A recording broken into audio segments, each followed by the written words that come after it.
So the Warriors this past week, we talked about it last week. I wanted to see them get above 500, and the first step to get above 500 is to get to 500. And so they get wins in 2 out of the 3 games last week. They get the win against Utah, 114-103. Then they surprise everybody, get the win against OKC, 116-109. And then they fall on their face a little bit against Phoenix, 130-105. They are 24 wins, 24 losses, 11th in the West. I said I'm not even quite as concerned about the 11th in the West, just get above 500. So we're right there. They got a few games coming up this week. I believe the Orlando game tips off in about an hour or so. And then they go on a road trip. They're at Utah on Wednesday, at the Lakers on Thursday. We're going to talk about them in a second. At Chicago on Saturday, and then at Milwaukee on next Monday. That's a 5 p.m. tip, so they'll be playing while we're talking next week. Yeah, this is just going to be a 500 team, man. Like, I'm convinced that there's only 2 ways in this. I know we're going to talk about the bombshell that Woj didn't get to drop for us, unfortunately, this year. But there's only 2 ways the Warriors get out of being 500. And the 2 ways is trading Wiggins or trading Draymond Green. Because you got to clear cap space one way or another. And that's your biggest cap killers. And you're not moving Steph Curry, right? Right. But right. We agree on that one. So yeah, Steph is the only untouchable. Unless you plan doing that, or moving both those players or moving one of those players, you're going to be a 500. This is a 500 team from here on out.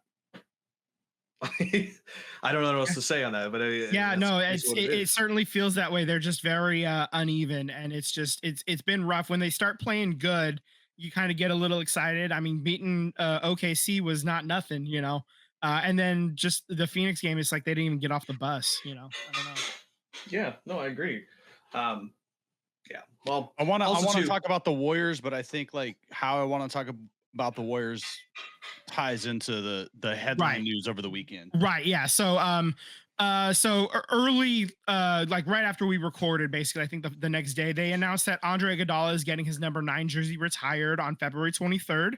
I love that. He said they're only retiring because I'm the oldest. He has a sense of humor about it, but like he honestly, like he was so key in getting us that first of the 4 titles. And I don't have a problem with it. I usually want to have jerseys being retired by Hall of Fame players or guys that are like right there. I don't know that Andre Iguodala gets into the Hall of Fame, but he's certainly got, the 4 rings and the finals MVP is going to help the case a little bit. I know the 4th one, he basically was, a part of the school project. Right. I mean, he has a gold medal too, from the Olympics. And it's a basketball Hall of Fame, not the NBA Hall of Fame. It's exactly the basketball Hall of Fame. So I think he has a good chance to get in. He's going to be a borderline guy. If it's a year where it's a little bit down, I think that he might be able to sneak in pretty early. I haven't looked at that yet, to be honest, but I have absolutely zero problem, is the point I was trying to circle around to, with his number 9 jersey being retired. Absolutely 100% love that for him. I do, because number 9 is my favorite number. So now if I play sports games, I can't wear that jersey if I play sports games anymore. Fine, whatever. Never mind. Override. Yeah, it's canceled because of Tyler's game. The Iguodala thing, I don't have a problem with it either, because I think what he means to the franchise at the time. I mean, no one wanted to come here, and to get a superstar to come here and change the culture a little bit, kind of it was the first step in putting this franchise back on the right trajectory. And, I don't think any of this happens without Andre Iguodala. So I think if this were to happen again for the Warriors in a couple seasons, I don't think that player makes it into the Hall of Fame makes it into this retirement, because the current Warriors history is still here. Like, right. You put the franchise up a peg. Where before nobody remembered the Warriors being good. Right. Yeah, exactly. You had the flash in the pan that was the We Believe season in 2007. You had the follow-up season in 2008 where they were like what are they, like 48 wins and missed out on the playoffs. Right. So yeah, and then that was basically it. Then you'd have to go back to Run TMC, and then you Which was got also in a way a flash in the pan. yeah, it was only a It couple wasn't really. years there. Yeah, Yeah, it was a few seasons. It wasn't really a 6, 7, 8 year thing that they were together. So it yeah, was, and you they know, were what could have good, but been. yeah, yeah, yeah. It's a what could have They been. were good, but like all Speaking time of great Run now. Run TMC, did you guys catch wind of what Kevin Durant was saying to Gary Payton Sr. During No, the game? no, what? So yeah, obviously we know Gary Payton is the king of talking trash. Right? It's just something he's always done, right? Mhm. But Kevin Durant also likes to talk trash, and he told Gary Payton while Gary Payton was sitting on the sidelines there, he told Gary Payton, "Are you up here?" Pointing to the rafters. He goes, "I'm up here. My jersey's up here. I don't see you up here." And I was like, "Oh my goodness." But yeah, no, I'm with you guys that Andre Iguodala getting his jersey retired is probably one of the it is a milestone to recognize what he did. I mean, he was definitely one of the first pieces leaving Denver. That was a pretty solid team, you know, with Felton and Carmelo and all that good stuff. To leave that team to come to the Warriors and then win a championship about 2 years later, like that's impressive and kind of unheard of. And that kind of, I would say, set the precursor to the Kevin Durant move, the 4th of July move. When that happened, that was kind of a bombshell move. Obviously, I think Kevin's was a little bit more than Andre's, but still a bombshell Right. nonetheless. Yeah, I don't think. Yeah, Kevin doesn't happen without Andre doing it first, I guess. Yeah. And then establishing that it's possible to win a trophy here. Yes. Andre set the tone. He set the tone. To borrow a phrase from hockey. And also too, guys, to come here but then be benched. Like, Yeah. basically to go to the bench, like he became the 6th man. So I mean, he stayed with the Warriors and accepted his role. When he left a lot of good years, there's at least 2 or 3 years of starter minutes that he put to the bench. So And he still got most of those minutes. They just happened to begin after the game Right. tipped off. So Yeah. so I mean, it's part of the argument that they had said was this is the starting lineup is important, setting the tone and whatnot. But who you finish with, the finishing lineup, Correct. that's like the most important. And he was always included in that. And they did move him into the in those finals. He did move into the starting lineup. Yep. After like game 3, I think. So really turned the series around. Okay, so congrats to Iguodala, and we'll see you in a couple of weeks. So the hot stove, NBA hot stove on Saturday. Luka Doncic traded to the Lakers for Anthony Davis in a 3-team trade. So the Lakers get Luka Doncic, Maxi Kleber, and Markieff Morris. The Mavericks get Anthony Davis, Max Christie, and a 2029 Lakers first-round pick. And the Jazz get Jalen Hood, Shafino, and 2 second-round picks.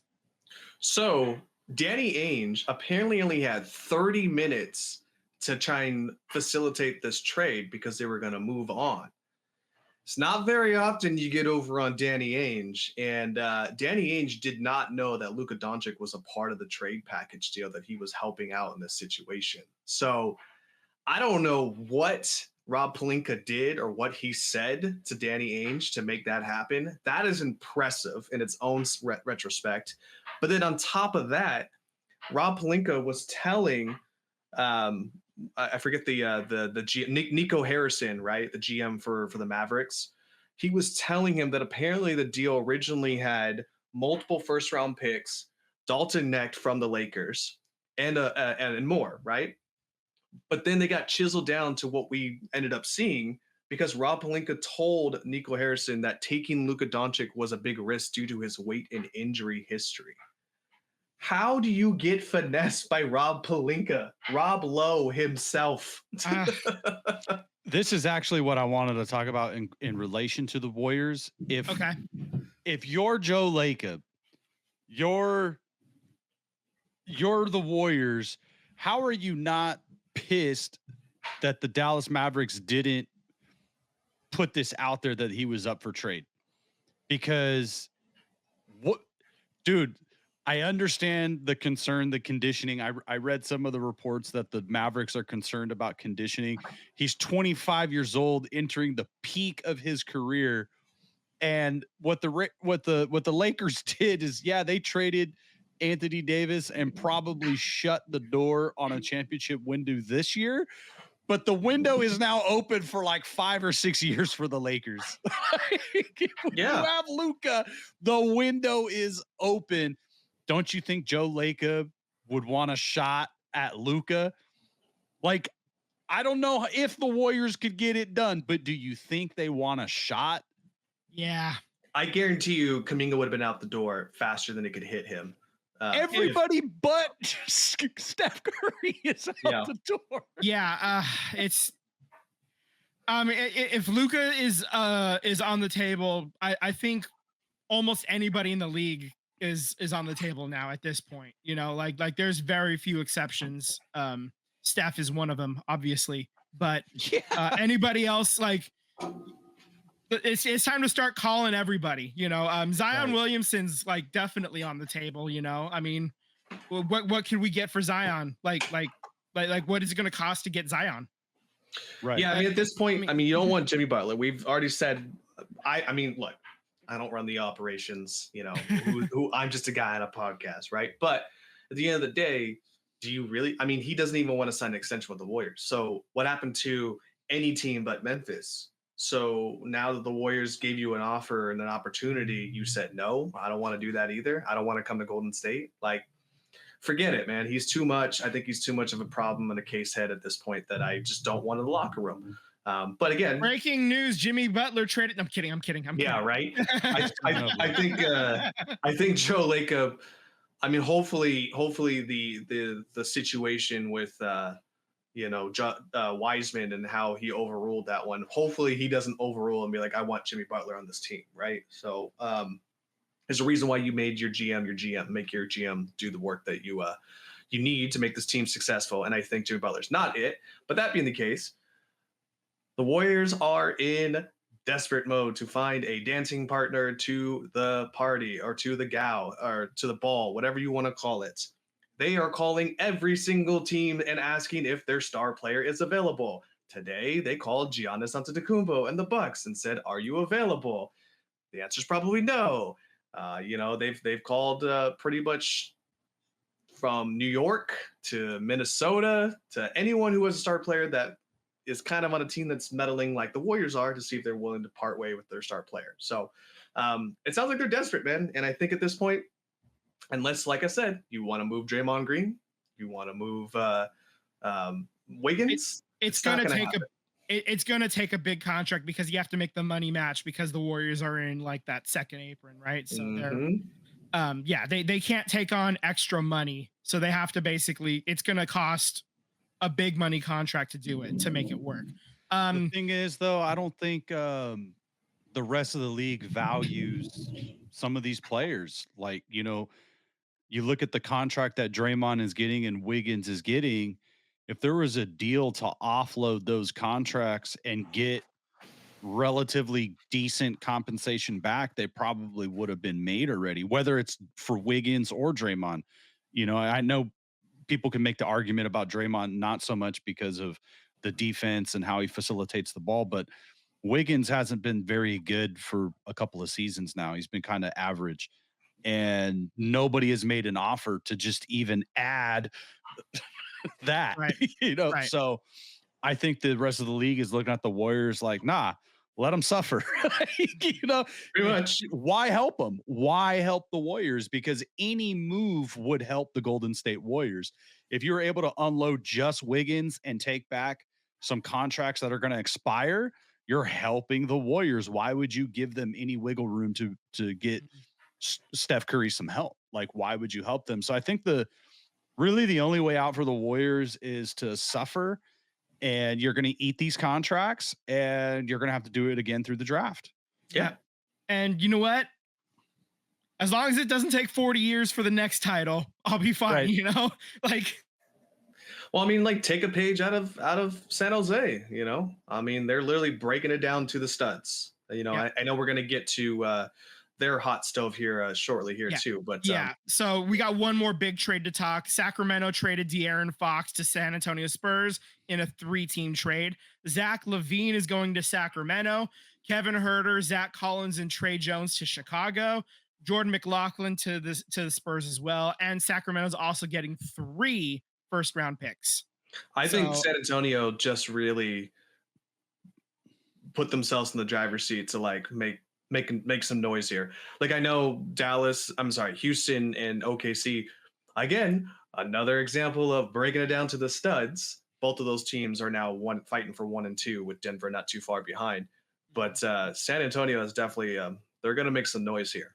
You get Wemby shooting threes and De'Aaron Fox running a million miles and being able to also shoot 3. I think he's shooting like over, I want to say close to like 36 to 38%, somewhere around there. So he's no slouch either. You got Chris Paul, who arguably made last year's Warriors roster just IQ-wise better than what it probably should have been. So I think they're going to be a real dangerous team to get out. I don't think I'd want to play them in the first round. Yeah. Right now, the Spurs are actually sitting in 12th place right now. They're 21 and 25. They are currently 2 games out of the 10 seed. So, I mean, if they just start ripping off wins right now, they could leapfrog the Warriors and the Kings. Like they're a lot better today than they were a couple days ago. That's sure. The Kings giving it up, giving it up and just taking all the draft capital. They're the white flag. Yeah, that's a white flag move for sure. So they're getting the Kings. The Kings decided that the window's no longer open for them. So Domantas Sabonis, let's see if we can get. Is he available to move down the 80 a little bit? I mean, that's another one if you're looking for a star. Anyway, so let's just we're going to talk a little bit about the WNBA real quick, just the expansion process. We have Nashville, Houston, Detroit, and Philadelphia have all officially submitted a bid to join the WNBA in 2028. The league is planning to expand to 16 teams by that season. So far, they're at 13 with the Golden State Valkyries. Teams 14 and 15 are already determined. That's going to be Toronto and Portland. And so there's still 1 team left, and the league was trying to expand to 16 teams by 2028. So other cities that are expressing interest include Kansas City, St. Louis, Cleveland, Charlotte, Denver, Milwaukee, and even Austin. So there are, like 10 cities vying to be the 16th team. Got to tell you, I think they're probably going to get to 18, a couple of years after that too, because I'm sure a lot of these cities would make fine destinations for a WNBA team and expansion team. But I think you definitely want to settle and see how the 16-team league looks for a couple of years first, and then expand from there. Just kind of see where you're getting, especially with the new TV contract hitting soon too. So them submitting a bid, that means that they're officially joining, or they submitted a bid means they're like, hey, we want to be the 16th team. They're like, they sent the bid to the WNBA saying, hey, consider us, please. I think the team that gets it, or the city that gets it, in my opinion, I think it's going to be Detroit, because I think there's a little bit too much of background noise in the state of Texas and the state of Tennessee. Philadelphia, I mean, they're, until like maybe 3 months ago, they were having issues with figuring out if the Sixers were even going to stay in downtown Philly. Right. So they're having their own turmoil. So I don't know how they're going to have a stadium there. I actually kind of think Detroit might be a thing too, because you have the Detroit Shock name already there, ready to be used. That's a team that won a couple of titles after the Houston first 4 titles or whatever they were. So like the Shock won a couple of them. And then they ended up relocating to Tulsa, I believe. And then I don't know what happened after that, unfortunately. But so there's a name ready for them right there. You already have a little bit of history, and now with women's sports, definitely. I mean, we've talked about it. Women's sports is on the rise big time. I mean, and so this would be a great opportunity to bring back a marquee franchise that, but for being screwed out of it, would still be there. Do you think women's sports on the rise? I want to say how I want to phrase this. Do you think it became more on a rise because of legalized gambling? I'm sure that didn't hurt it. Yeah, it's a non-0%, I'm sure. I'm not. It's obviously not only because of it, but like I would say at least 10% of it, sure. Like just having a game on to bet, and it's like, all right, let's check this out, and then people start watching and realize, oh hey, these players are actually pretty damn good. Like maybe we should pay more attention to it. And I mean, it all kind of happened with the rise of gambling. Caitlin Clark being an all-world like talent and you know branding whatever and then US women's national team, the soccer team, just kind of all of it started to crescendo again all at once. And there's plenty of money to be had out there. Sure. Yeah, like and we'll get into soccer in a little bit too. There's even like a rugby league starting, a women's rugby league, and the Bay Area has actually got one of these teams too, the Bay Breakers. So Yeah. And the logos looks really cool too. So I as soon as they everything you announce, say, Vince, it's also too like online, right? Like streaming, like women's college sports is available. You can stream it. So the young girls and just young people in general are growing up with it in their hand. And, we can only reflect back when we were kids and all the different interests we had that were all a little bit different than other friends. We all have like our own thing that we're interested in, and kids are finding more and more of that online, and they're seeing more and more sports. And now you got these young kids that are, oh, I can do this. There is a women's league for this. and it's easier than ever to watch it too. Like anybody it's with an easier iPhone than can ever to stream watch it, consume it. But I also think too that some people are catching on that just because it's a women's sport, it employs men. Like, there's opportunities for men to if you're a coach, if you're a trainer, if you're in marketing, if you're whatever, front office, everything that entails business for sports franchise other than the players, right, is going to give opportunities to no matter what gender you are. So I think people are like, hey, this is like, maybe it's not NBA money, but how long did it take for the NBA to make NBA money in the NFL and MLB? It takes a very long time. It's going to take time for women's sports to ramp up and get there, but there is a demand, and I think we're all for it, obviously, because it's fun to watch. I'm wearing a Bay FC hat right now. Like we're all very pro women's sports here. Absolutely.